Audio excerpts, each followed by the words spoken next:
Well, Rachel, we experience it in our own community. I think I shared this story with you again once about a couple months ago, a month or two ago, that we the only African American family in our community of 30 homes.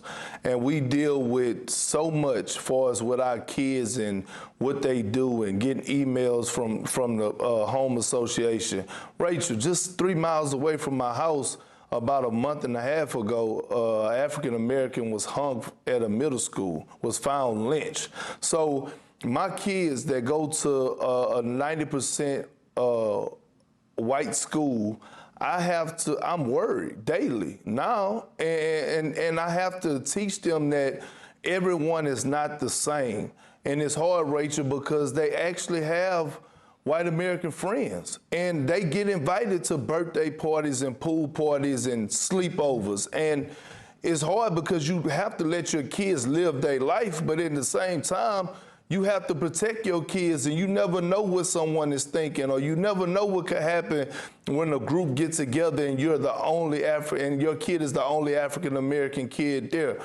On Fridays, they go and play pickup ball at a park up the street from my house, where they're the only African-American kids there. Other kids are able to ride their bikes, get dropped off. I have to sit there and wait for an hour and a half to 2 hours until they finish, just because I'm concerned about their safety.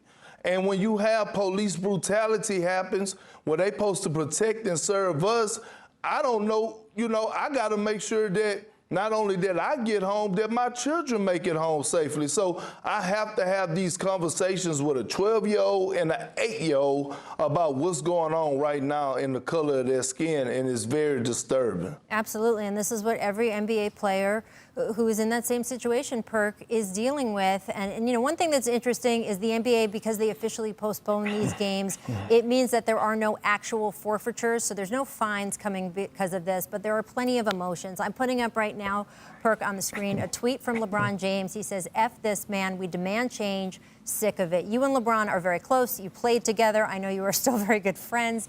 What has it been like for him, not just in the past couple days, but really in the last few months, with his position of leadership in the NBA, someone who has been out front on social and political issues and knows he has to balance, because obviously we heard from Jamal Murray on the Denver Nuggets earlier, but when he speaks, that has a different resonance than when, say, LeBron James speaks. What has it been like for him to navigate this over the past few months, wanting to be a leader in this fight?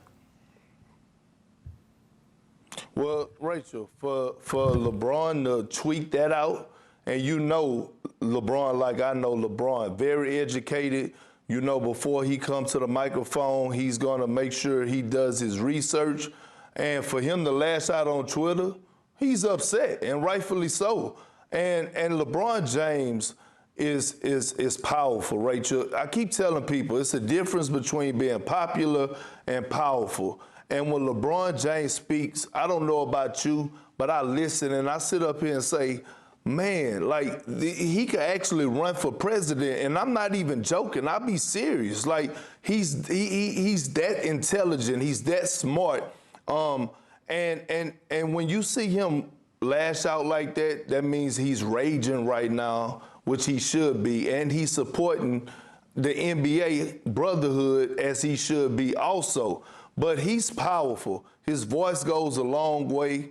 You look at his campaign that I'm part of, More Than a Vote, which is we're really involved with, far as making change. If we want to have change, Rachel, we got to make sure we put people in these chairs that are going to make change for the right reasons and for the right causes. Do you know there are people in Congress that have been sitting in, 3 to 4 people that have been in Congress for over 40 years? How can someone be in the same seat for over 40 years and nothing has changed? That means it's time for a change. And I think that More Than a Vote, it educates the African-American community on not getting distracted, not getting disinformation, and not being intimidated. And great job by LeBron and his team, and I'm happy to be a part of it. When I say a guy is my leader that I follow in this political world, that's an athlete, I follow LeBron James. Although we the same age, although we are great friends and brothers, I follow his lead because he educates me. Well, we're seeing right now Russell Westbrook leaving the building as well, talking to some officials. This goes across the league, and I'm going to bring Mark Spears back in here. Perk's right that a lot of people sort of look to LeBron in this situation because of the position that he has put himself, and frankly, look to the Los Angeles Lakers, Mark, because they are such a sort of marquee franchise. What are you hearing about the Lakers, sort of where they intend to take this and the conversations among them? The NBA obviously took this out of their hands by just postponing tonight's games, but where are they fitting in, especially with the pressure on LeBron to sort of be public and out in front of any social or political issue in the NBA? Well, I'm not surprised that he's, taking this leadership, making that stance. The Bucks made the first stance, and I know LeBron was going to follow. But also, let's talk about another star. And I have to be honest, I've been hard on Giannis the last couple days. He hasn't said anything about this. He still hasn't said anything about this. But Giannis is also an MVP candidate.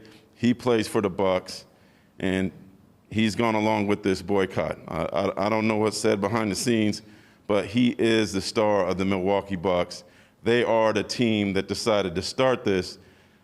With all due respect to LeBron, the Lakers, the Bucks are the team that started this revolution. So let's give Giannis credit for agreeing to do this, because I'm sure if this isn't something he wasn't comfortable with, he probably could have put his foot down and tried to change the narrative. But hey, I talked to Marvin Williams actually just hours before the game, and he told me that there had not been any conversation by the Bucks about doing anything.